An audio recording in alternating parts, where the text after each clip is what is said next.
Samedi 25 janvier 2020, mesdames, messieurs, bonsoir. Bienvenue à toutes et à tous dans cette édition d'information sur la télévision Labari. Toutes nos excuses pour ce retard accusé, un retard indépendant de notre volonté. Cela dit, le 40e anniversaire de la création du Fonds de solidarité africain a été célébré en pompe ici à Niamey au cours d'une cérémonie qui a vu la participation des 41 États membres de cette structure et de plusieurs autres invités.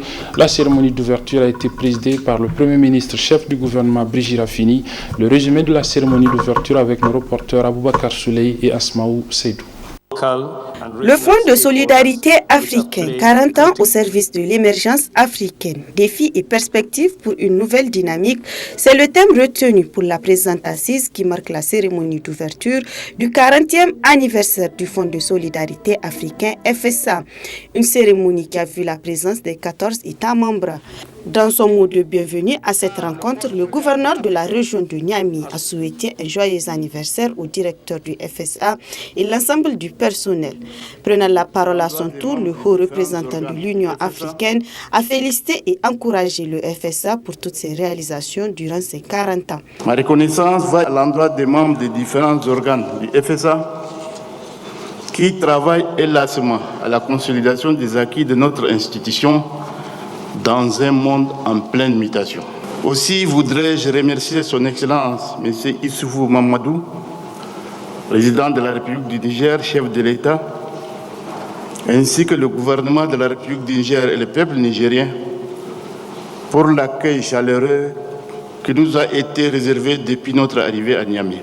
Mes remerciements vont en particulier au directeur général du FSA pour son courage et son leadership dans la conduite des affaires du fonds. Les instruments financiers dont les chefs d'État fondateurs du FSA ont doté notre institution commune se sont révélés au fil du temps et aujourd'hui plus que jamais comme les réponses idoines aux chaînons manquants de la problématique de financement de nos économies.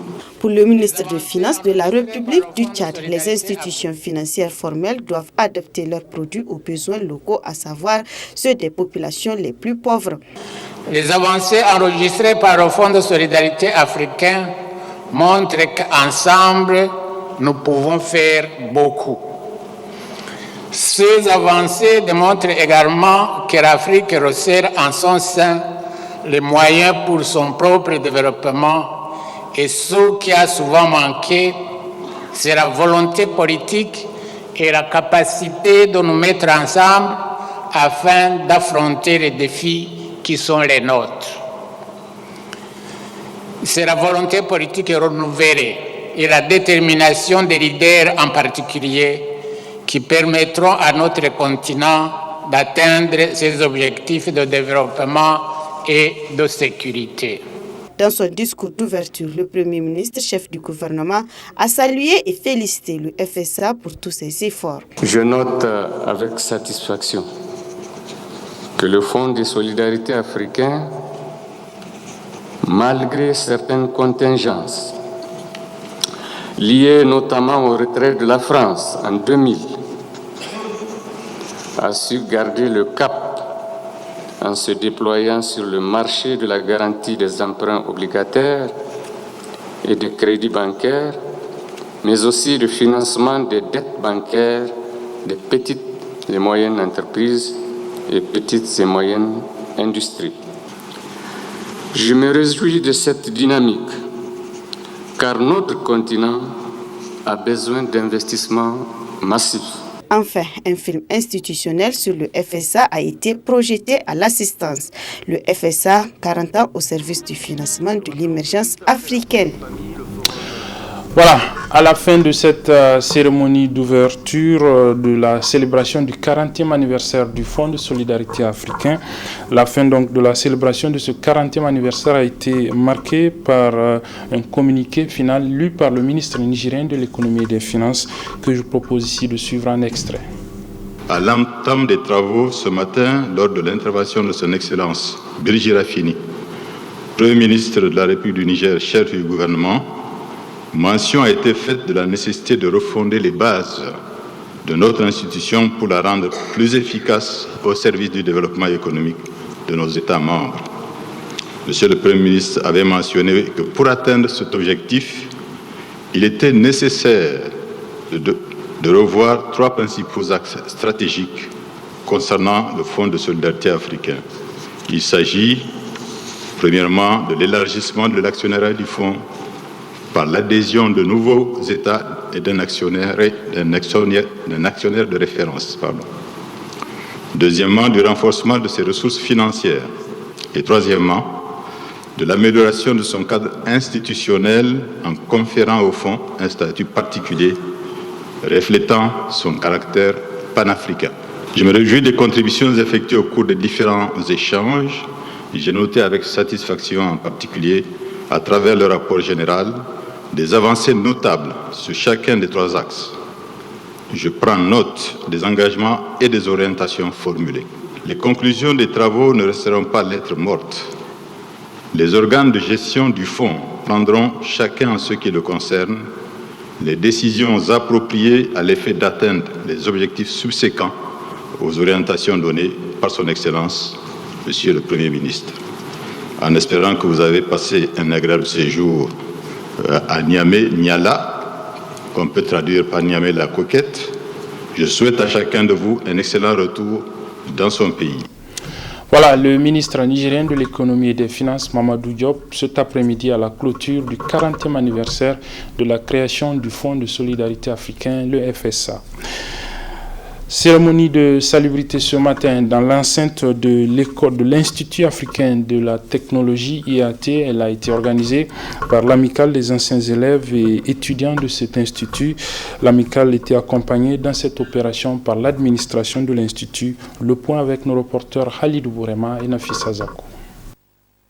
Ils ont tous pris part, nouveaux et anciens étudiants de l'Institut africain de technologie IAT, à cette 2e édition de la journée de salubrité organisée par l'amicale des anciens étudiants et élèves de l'IAT. Cette activité, parmi tant d'autres, vise à rendre propres les locaux de l'IAT ainsi que ses alentours. Nous, on a compris que dans un environnement d'éducation, la première des choses sur lesquelles il faudrait se focaliser, c'est d'abord la propriété. La propriété, ça permet même de réorganiser l'esprit. Donc, dans la réorganisation de l'esprit, là, nous avons prévu de faire une salubrité autour de l'école. Soyons clairs, il faut que notre environnement soit propre d'abord pour qu'on puisse bien étudier. L'amicale des anciens étudiants projette de faire plusieurs activités au nom de l'école, au nom de la société aussi. Donc cela va nous permettre de vraiment d'être suivis un peu et nous aurons besoin de tout le monde. C'est l'occasion pour moi d'inviter ceux qui ne sont pas venus maintenant, ceux qui ne savent pas qu'il y a une organisation des anciens étudiants, que désormais il y a une organisation des étudiants, des anciens étudiants qui ont été formés par IAT et qu'on a besoin d'eux pour pouvoir faire beaucoup d'activités. Cette initiative de l'amicale des anciens étudiants de l'IAT n'a pas laissé indifférents les responsables du dit institut. Dans le système LMD, il y a maintenant les critères d'assurance et qualité. Qui parle d'assurance et qualité, eh bien, le cadre de vie des étudiants, des enseignants et même de l'administration est très important. Nous allons toujours continuer. Au lieu que ça s'arrête maintenant autour de l'école seulement, eh bien, on va, chaque année, eh bien, on augmente donc, le rayon de propriété et aller donc, dans toute la partie Yantala Nord. Les étudiants de leur côté ont salué et encouragé les efforts consentis par l'amicale dans la lutte contre l'insalubrité à l'IAT. Nous encourageons tout le monde à effectuer d'abord des journées de salubrité, nettoyer non pas seulement les écoles, mais toute la ville aussi en entier, parce que la santé c'est une affaire de tous.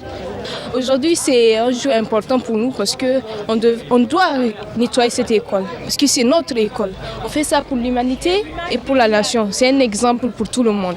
À noter que cette opération de salubrité témoigne de l'importance qu'accorde l'administration de l'IAT et l'amicale des anciens étudiants de l'IAT à rendre propre la ville de Niamey en général et l'IAT en particulier. Rentrée solennelle ce 25 janvier à l'Institut Élite de Niamey, une rentrée qui a été couplée à la formation en assurance qualité donc au niveau de cet institut qui, il faut le rappeler, est un institut universitaire de formation de haut niveau au service du développement et de la lutte contre la corruption. Le résumé de cette rentrée couplée à la formation en assurance qualité au niveau de l'Institut Élite avec nos reporters Ibrahim Abdou et Harriata Sala. Chacun se demande, il peut dire quoi à ces jeunes là? Vous avez raison. Moi-même, je me demande quoi dire pour vous plaire. Cette cérémonie marque la rentrée solennelle de l'Institut L'Élite de Niamey, un complexe universitaire regroupant plusieurs unités de formation et de recherche, tout en offrant un enseignement universitaire à vocation pluridisciplinaire et à caractère scientifique, culturel et technique. La rentrée solennelle est couplée à la formation en assurance qualité, preuve que l'Institut L'Élite de Niamey fait de la recherche de qualité et la culture de l'excellence à son credo. L'Institut privé L'Élite de Niamey, depuis sa création, s'est vite doté d'un conseil scientifique composé d'au moins 4 enseignants de rang A ayant cumulé plusieurs années d'expérience dans le domaine de l'enseignement supérieur. L'Institut L'Élite, comme toute entreprise, a toujours œuvré avec son staff pour faire de la qualité. La culture de l'excellence sur la sélection des étudiants, des enseignants et le coût horaire qu'on ne rencontre nulle part ailleurs. L'Institut L'Élite de Niamey offre une gamme de formations variées, performantes, valorisantes et porteuses d'emploi avec un corps professoral de haut niveau. C'est pourquoi le fondateur du dit institut, PhD Mahmoud Djibo et son staff ont opté pour la rigueur de l'enseignement. Pour les profils d'entrée dans nos différents programmes, nous avons été si rigoureux que nous en payons dramatiquement le prix au niveau des effectifs recrutés chaque année. Évidemment, puisqu'il faut mettre la barre assez haut, nous n'avons pas beaucoup de clients. Ces standards, naturellement, nous coûtent cher. Mais si coûteux soit-il, nous acceptons d'en payer le prix. Parce que nous sommes convaincus qu'une formation de qualité, que la qualité tout court, un jour finira par payer. Notre corps enseignant, comme on l'a dit, compte au moins 4 enseignants de rang A du CAMES. De leur quasi-totalité, les intervenants de l'Institut de Niamey sont au moins titulaires du doctorat. Je peux taper la poitrine pour dire que nous sommes les seuls au Niger. Ce haut niveau de recrutement de nos enseignants nous permet de dire qu'à l'élite, la recherche de la qualité est tout simplement une exigence déontologique et une obligation morale. Pour 2020, l'Institut L'Élite a pris la résolution, en plus de ses formations diplômantes, de mettre en œuvre sa gamme de formations qualifiantes et capacitantes, déjà approuvées par le Conseil scientifique, des formations à la carte ou à la demande. Le secrétaire général adjoint du ministère des Enseignements supérieurs présent à cette rentrée n'a cessé de jeter des fleurs à l'Institut L'Élite de Niamey pour la qualité de son enseignement. Monsieur le DG, l'intérêt auprès des jeunes pour votre institut est dû, d'une part, au dévouement de votre administration et d'autre part, à la qualité de la formation dans votre institut. Qualité de la formation due à la qualité des hommes qui l'animent. Nous venons d'en avoir les témoignages d'anciens étudiants. Un témoignage d'ailleurs qui va sonner bien dans l'oreille de notre DGE, qui se plaint toujours du non-respect de certaines dispositions. Je viens d'entendre que les formations sont conçues et organisées dans un cadre de partenariat avec le monde professionnel. Ce qui est formidable. Félicitations, monsieur le DG. 4 anciens étudiants de l'Institut L'Élite de Niamey ont, à l'occasion de cette rentrée solennelle, témoigné de la qualité de l'enseignement à l'élite. Je trouvais que ce que j'ai fait à l'université, je suis venu vraiment le combler ici à l'élite.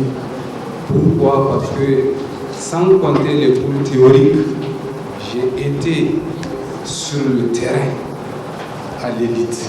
À l'élite, dès qu'un cours finisse, le formateur vous accompagne sur le terrain pour voir des visus, les concrets. On a été encadré par minimum 4 professeurs pendant notre formation. Aujourd'hui, nous avons des camarades qui sont dans des organismes, des camarades qui sont dans des ONG nationales et internationales. Nous avons des cadres au niveau des ministères. Et tout ça là, ce n'est pas un fruit de hasard, c'est parce que la formation y est. Il faut noter que la formation en assurance qualité sera dispensée aux membres de la cellule interne d'assurance qualité de l'Institut L'Élite de Niamey. Fin cet après-midi au niveau de l'école EFO-Primes d'une formation de 3 jours à l'intention des chauffeurs de l'Agence nationale pour la promotion de l'emploi, l'ANPE, une formation qui a visé à outiller les 10 chauffeurs de cette agence en technique leur permettant de faire face à certaines situations d'insécurité. Le résumé de la cérémonie de fin de cette formation avec nos reporters Ibrahim Abdou et Adam Soumana. Ils sont au total 12 chauffeurs de l'Agence nationale pour la promotion de l'emploi venus de différentes régions du pays à prendre part à une formation en conduite sécuritaire. Ainsi, la présente cérémonie marque la fin de cette formation dont le premier responsable de l'EFO-Primes a décliné le contenu. Les bénéficiaires ont suivi le modèle de conduite sécuritaire ayant comme contenu en partie théorique les matériels et documents de bord, le contrôle du véhicule, la conduite sécuritaire, la sécurité en déplacement, le rapport d'incident et d'accident, les techniques de communication. Voilà en ce qui concerne la première partie théorique. S'agissant de la partie pratique, elle a consisté en exercice de simulation, roulage sur le terrain varié, déplacement en zone de sécurité, comportement face au cas de manifestations violentes, émeutes, barrages, les checkpoints, braquage, mines et enlèvement. Ainsi outillés, les bénéficiaires auront tous les réflexes nécessaires pour assurer la sauvegarde de leur vie et celle de leurs passagers. Abondant dans le même sens, le représentant de l'ANPE n'a pas manqué de souligner l'importance de cette formation et les raisons qui justifient le choix porté sur cette catégorie du personnel. Je pense que c'est un ensemble de choses qui va vous outiller pour l'exercice de vos fonctions à partir de maintenant. Donc l'ANPE serait aussi très contente que son personnel ait reçu cette formation, donc que le personnel va exécuter ses tâches, en tout cas dans les normes. Donc l'ANPE va donc compter sur vous parce que l'ANPE a mis de l'argent pour vous former. L'ANPE attendra de vous le résultat de cette formation. Donc pourquoi on vous a formé? Parce que vous êtes un maillot de notre chaîne. La chaîne ANPE, vous êtes un maillot très important. Sans les chauffeurs, je crois que le fonctionnement d'un service pourrait être perturbé. Donc c'est pourquoi on ne vous a pas négligé, on vous a formé. Donc vous êtes un maillot très essentiel dans ce qu'on appelle la chaîne de production de l'ANPE. Ce qui a justifié cette formation que l'ANPE vient de vous offrir. En marge de cette cérémonie, l'expert consultant en sécurité a lancé un appel relativement à cette formation. De tous venir s'inscrire à l'EFO-Primes pour au moins former leurs chauffeurs. Au moins former les chauffeurs et ils verront qu'à toute fin utile, cette formation tendra à justifier cette confiance qu'ils pouvaient apporter à l'école. Qui, je précise, est la seule dans la sous-région. Notons qu'auparavant, les récipiendaires ont reçu leurs attestations de fin de formation des mains des encadreurs et autres responsables avant d'immortaliser l'événement par une photo de famille.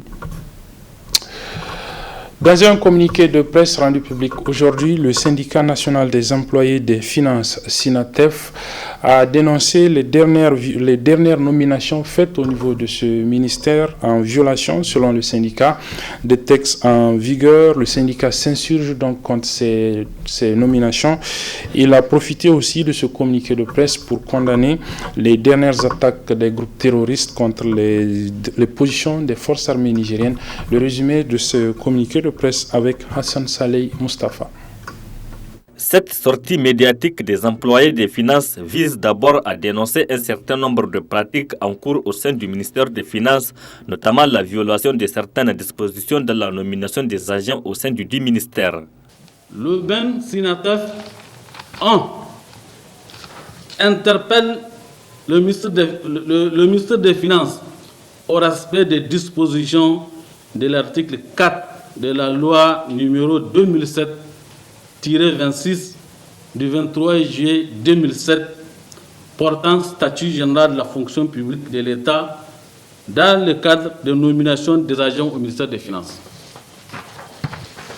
En effet, l'alinéa 4 du dit article dispose que il ne peut être pourvu aux emplois permettant de faire carrière au sein de l'administration par un agent non fonctionnaire que lorsqu'il n'existe pas de fonctionnaire susceptible d'avoir des qualifications nécessaires pour l'occuper. 2.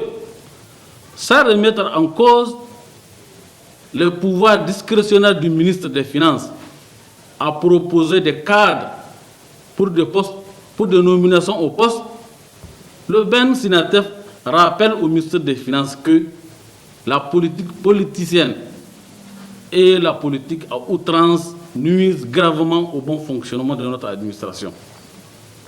3.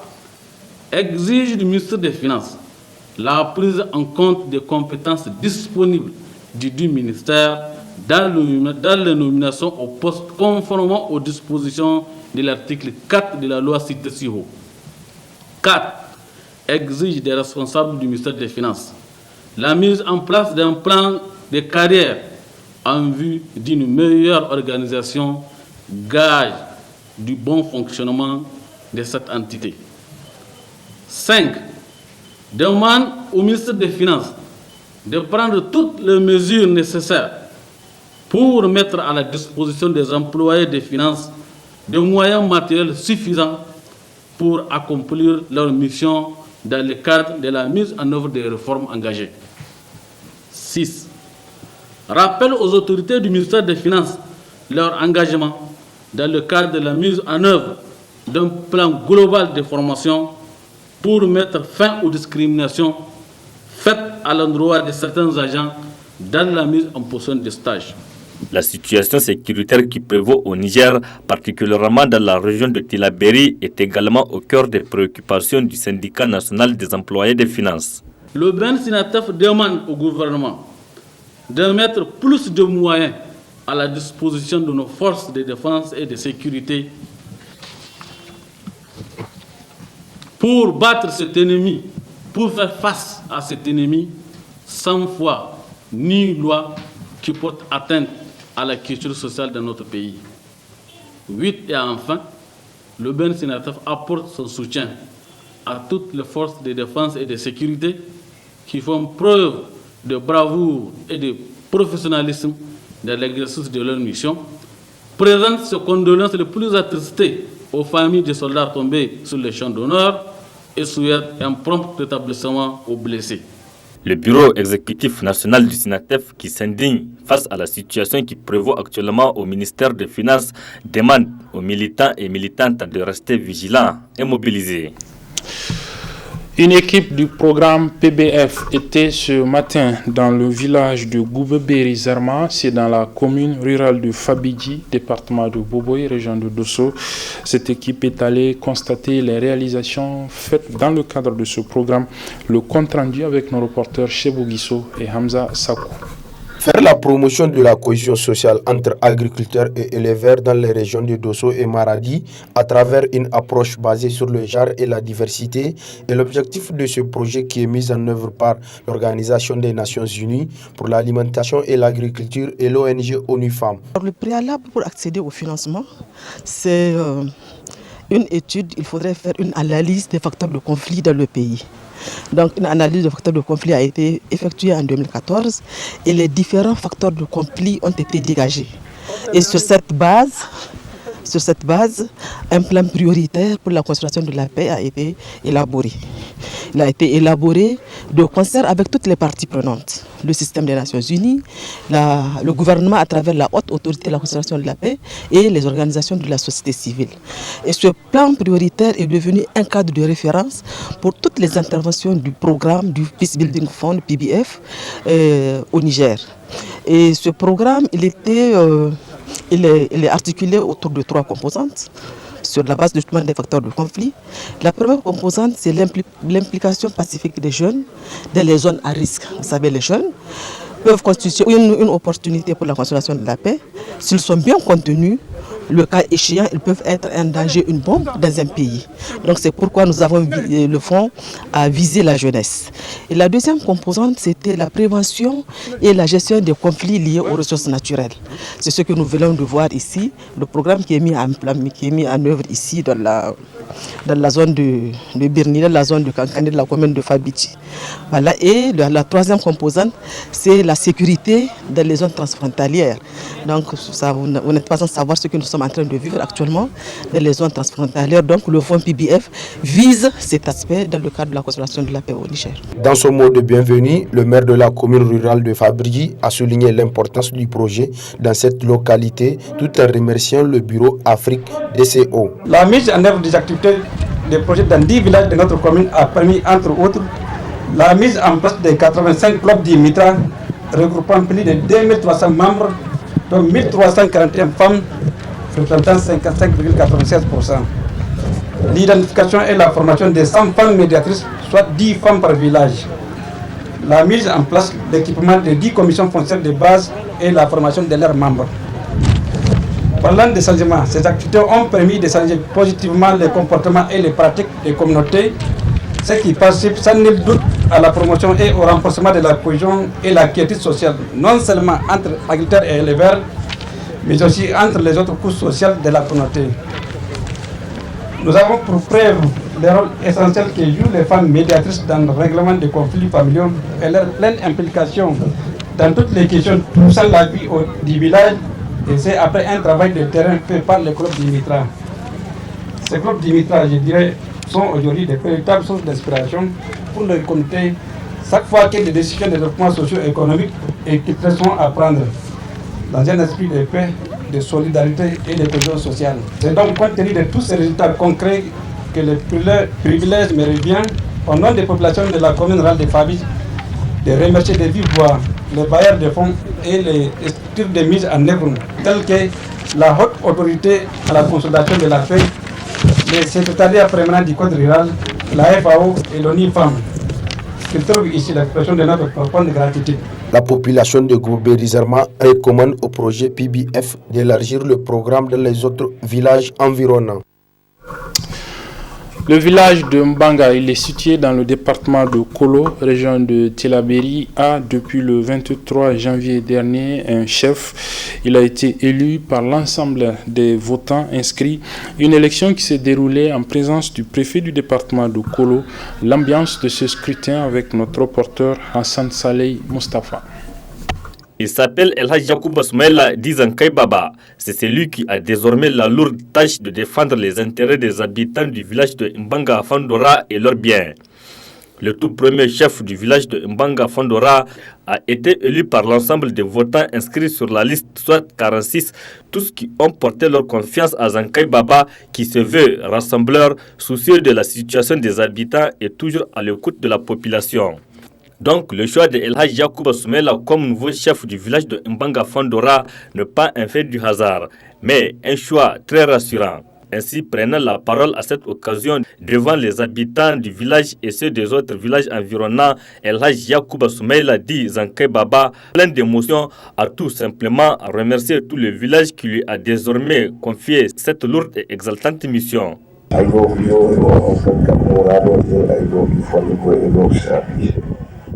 Nous remercions Dieu de nous avoir montré ce jour. Nous ne pouvons qu'adresser tous nos remerciements et toutes nos reconnaissances à toutes ces personnes qui nous ont placé leur confiance. Que Dieu nous aide.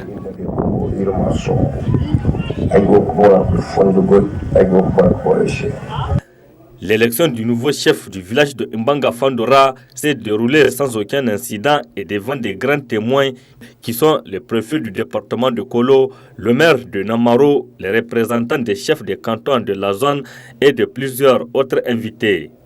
Le village de Mbanga Fandora se situe dans le canton de Namaro, département de Kolo, région de Tillabéri.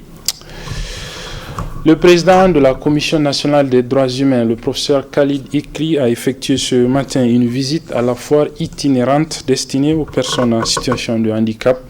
Le président de cette institution veut ainsi apporter son soutien à cette initiative qui vise à faire connaître les produits confectionnés par les personnes handicapées par les autres couches de la société. Le résumé de cette visite avec notre reporter Ibrahim Abdou Tikire. En ce 4e jour de la première édition du festival inclusif couplé à une foire itinérante, le président de la Commission nationale des droits humains a effectué un déplacement à l'Académie des arts martiaux de Niamey. Un déplacement du professeur Khalid Ikri pour apporter ses encouragements aux personnes en situation de handicap qui ont bénéficié d'une opportunité de faire connaître leurs talents cachés en matière culturelle et artisanale. Accompagné des organisateurs et de la directrice pays Oxfam, le président de la CNDH a apprécié le génie créateur des personnes handicapées. Il a aussi lancé un appel à la population et aux décideurs politiques d'aider les personnes handicapées à garder leur dignité par le travail. C'est effectivement des merveilles. C'est des richesses extraordinaires qui sont confinées ici. Malheureusement, non visité par l'essentiel des citoyens nigériens. Donc je saisis cette occasion pour appeler les uns et les autres afin qu'ils viennent ici. Je suis sûr que non seulement ils trouveront ce dont ils ont besoin, mais ils vont aussi apporter leur contribution à l'endroit de ces personnes dignes et qui veulent finir avec la mendicité et donc dans notre pays. Je pense que ces personnes ont besoin de l'aide de chacun, pas une aide liée à la mendicité, non. Et au lieu d'acheter une chaussure et en Europe là-bas, on peut l'acheter ici au Niger et faire en sorte que l'artisan nigérien profite des richesses du pays. Oxfam au Niger, à travers le programme Voice, soutient l'innovation et l'apprentissage pour la jouissance des personnes handicapées au Niger. À travers cette visite, j'ai encore beaucoup plus de respect. Ces personnes ont besoin d'être soutenues. Ces personnes ont besoin d'être comprises pour que justement que leur décision de vivre une vie digne, c'est-à-dire au lieu d'aller tendre la main dans la rue, ou apprendre à leurs enfants de tendre la main dans la rue au lieu de les envoyer à l'école pour que tout cela cesse. Donc nous devrons les accompagner. Nous, les ONG internationales, nous sommes là pour appuyer les personnes vulnérables pour qu'elles puissent exercer pleinement leurs droits. Et je pense que les personnes handicapées font partie de cette catégorie. Donc j'appelle aussi toutes les ONG, toutes les organisations de la société civile, tous les décideurs, tous les citoyens du Niger, tout simplement, à passer, visiter les stands, même s'ils n'achètent pas quelque chose, au moins à apporter leur soutien moral, au moins à encourager. Je pense que c'est extrêmement important. Peu avant la visite des stands de la foire, le président de la CNDH a suivi avec intérêt un panel sur le partage d'expériences et l'accessibilité des personnes handicapées à la santé, l'emploi, aux infrastructures publiques et privées. Professeur Ali Ikiri a aussi procédé à la signature du manifeste pour témoigner l'engagement de la Commission nationale des droits humains à traduire en actes. Le handicap n'est pas une fatalité.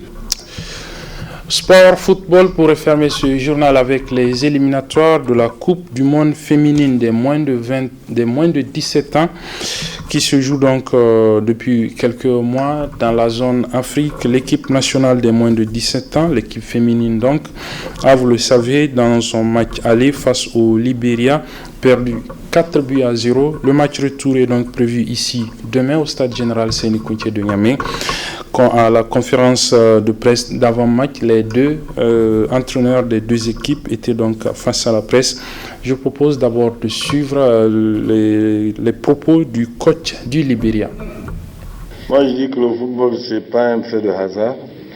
Et ce que j'ai à dire, c'est que nous avons réellement battu le Niger 4-0 et ça n'a pas été un fait de hasard, c'est parce que nous étions préparés pour cela. Ça ne m'a pas suffi au vu du travail que nous avons fait avant d'accueillir le Niger. Bon, nous avons battu 4-0 et je vous promets que cette fois-ci, ça sera encore plus terrible pour le Niger. On ne va pas s'arrêter à 4 cette fois-ci. Bien, si je vous rappelle que moi je suis un coach de niveau licence ACAF, un coach expérimenté. Et cette équipe-là, ça fait plus de 10 ans. Et mieux encore, nous avons ce qu'on appelle un vrai championnat de football féminin à travers lequel nous avons formé cette équipe. Cette équipe, nous l'avons suivie pendant des années. Et en regardant l'équipe du Niger, l'impression que ça me donne, c'est que c'est juste une équipe qui est en train d'être mise en place.